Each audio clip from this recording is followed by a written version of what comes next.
Bismillah, hamdan wa syukran lillah. Pada kesempatan ini kita akan membahas kembali tentang bersuci di bagian kedua, spesifik atau dikhususkan bagaimana tata cara bersuci dari hadas.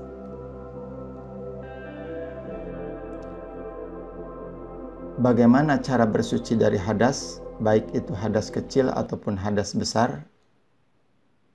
Dalam hal ini penekanannya bahwa bersuci dari hadas meliputi daripada satu, mandi wajib, yang kedua berwudu, dan yang ketiga tayamum. Kita akan ulas satu persatu bagaimana cara mandi wajib, cara berwudu, dan cara tayamum yang baik dan benar menurut aturan agama Islam. Pertama, tentang mandi wajib, atau boleh disebut, ada yang menyebut mandi junub. Yang disebut mandi wajib yaitu proses bersuci atau mandi dengan air suci dan mensucikan untuk menghilangkan hadas besar.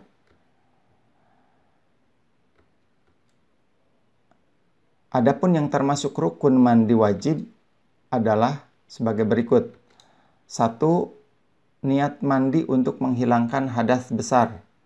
Tentunya niat di dalam hati, tetapi jika diucapkan maka lafadznya adalah nawaitul ghusla li raf'il hadatsil akbari fardhon lillahi ta'ala. Saya niat mandi untuk menghilangkan hadas besar, fardu karena Allah Ta'ala. Yang kedua, membasahi seluruh tubuh mulai ujung rambut sampai ke ujung kaki. Yang ketiga, menghilangkan najis jika terdapat pada badannya, seperti bekas darah ataupun yang lainnya. Hal-hal yang disunahkan dalam mandi wajib adalah 1. Membaca basmalah. Yang kedua, berwudu sebelum mandi.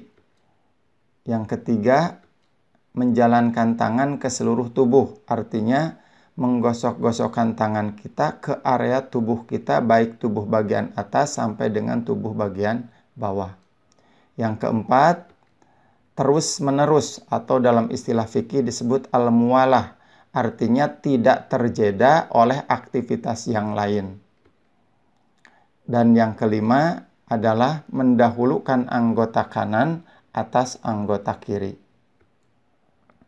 Bagaimana cara mandi wajib sesuai dengan syariat? Pertama, membaca niat untuk menghilangkan atau membersihkan hadas besar. Kalau diucapkan seperti yang tadi sudah saya sampaikan. Nawaitul ghusla li raf'il hadatsil akbari fardhon lillahi ta'ala. Yang kedua, membersihkan telapak tangan 3 kali. Atau boleh lebih kalau dirasakan kurang. Kemudian membersihkan kemaluan dan kotoran yang ada di sekitarnya sampai bersih dengan tangan kiri. Yang ketiga, mencuci tangan sesudah membersihkan kemaluan dengan menggosokkan tangan ke tanah atau sabun. Yang keempat, berwudu. Yang kelima, mengguyur air di kepala sebanyak 3 kali sampai ke pangkal rambut. Yang keenam, mencuci kepala bagian kanan, kemudian bagian kiri. Yang ketujuh, menyela-nyela rambut dengan jari tangan kita. Dan yang kedelapan, mengguyur air seluruh tubuh, diawali dari sisi kanan, kemudian dari sisi kiri.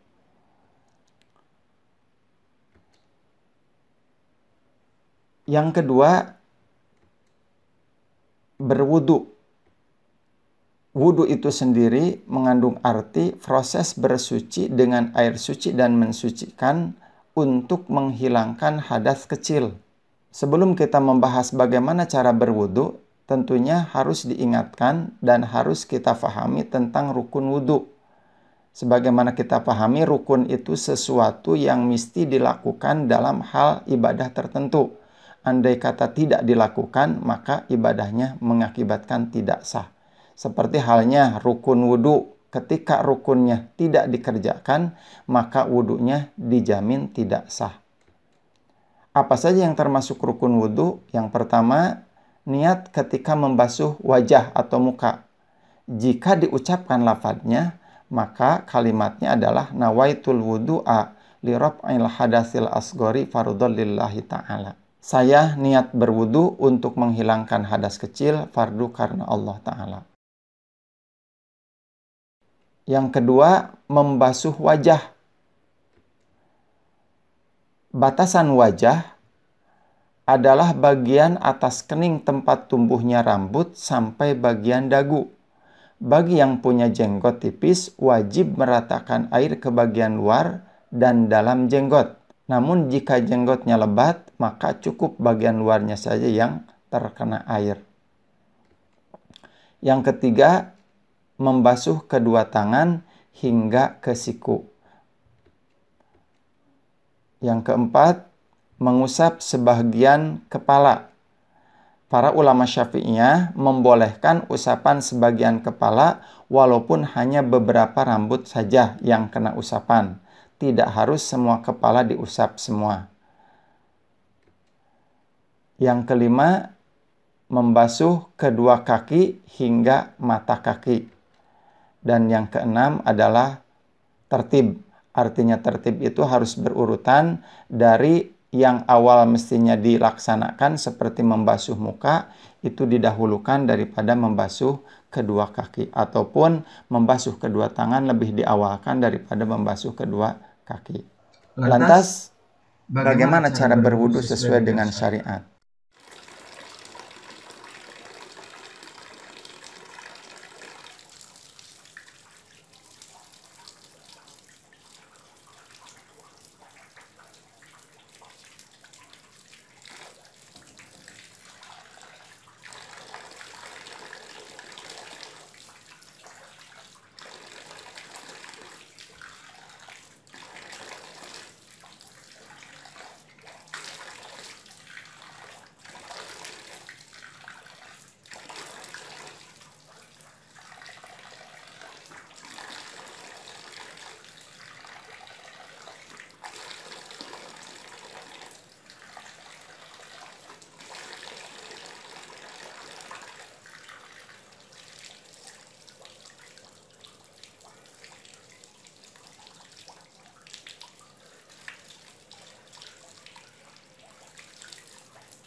Yang ketiga, tayamum.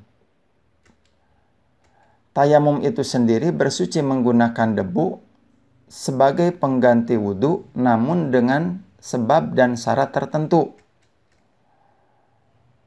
Yang dimaksud sebab tertentu, artinya tayamum bisa dilaksanakan kalau ada penyebabnya. Di antara yang termasuk penyebab tayamum adalah satu, ketiadaan air, baik secara kasat mata maupun secara syara'. Yang kedua, jauhnya air, yang keberadaannya diperkirakan di atas jarak setengah parsah, atau kalau dikilometerkan kurang lebih 2,5 kilometer. Yang ketiga, sulitnya menggunakan air, baik secara kasat mata maupun secara syara'. Yang keempat, kondisinya sangat dingin. Adapun hal-hal yang harus diperhatikan bagi orang yang akan bertayamum adalah sebagai berikut. 1.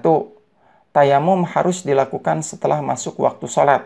Artinya tidak bisa dilakukan sebelum waktu sholat sebagaimana halnya kita berwudu. Yang kedua, jika alasannya ketiadaan air, maka ketiadaan itu harus dibuktikan setelah melakukan pencarian, dan pencarian itu dikerjakan setelah masuk waktu. Tidak boleh mencari airnya sebelum memasuki waktu sholat. 3. Tanah yang dipergunakan harus yang bersih, lembut dan berdebu, artinya tidak basah, tidak bercampur tepung, kapur, batu, dan kotoran lainnya. 4. Tayamum hanya sebagai pengganti wudhu dan mandi besar, bukan pengganti menghilangkan najis. Yang kelima, tayamum hanya bisa dipergunakan untuk 1 kali sholat fardu. Beda halnya dengan seperti wudhu. Kalau wudhu selama belum batal, maka boleh digunakan untuk beberapa waktu sholat. 6. Tayamum berbeda dengan wudhu. Jika wudhu setidaknya ada 6 rukun, maka tayamum hanya memiliki 4 rukun. Yang pertama niat di dalam hati, yang kedua mengusap wajah, yang ketiga mengusap kedua tangan, dan yang keempat adalah tertib.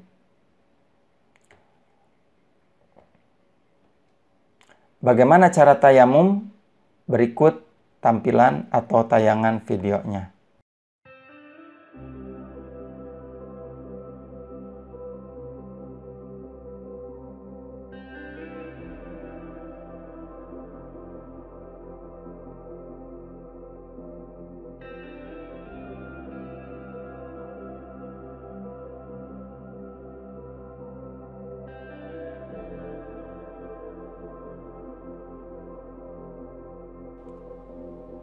Terima kasih, mudah-mudahan bermanfaat dan semoga aktivitas kita senantiasa ada dalam ridho Allah Subhanahu wa Ta'ala.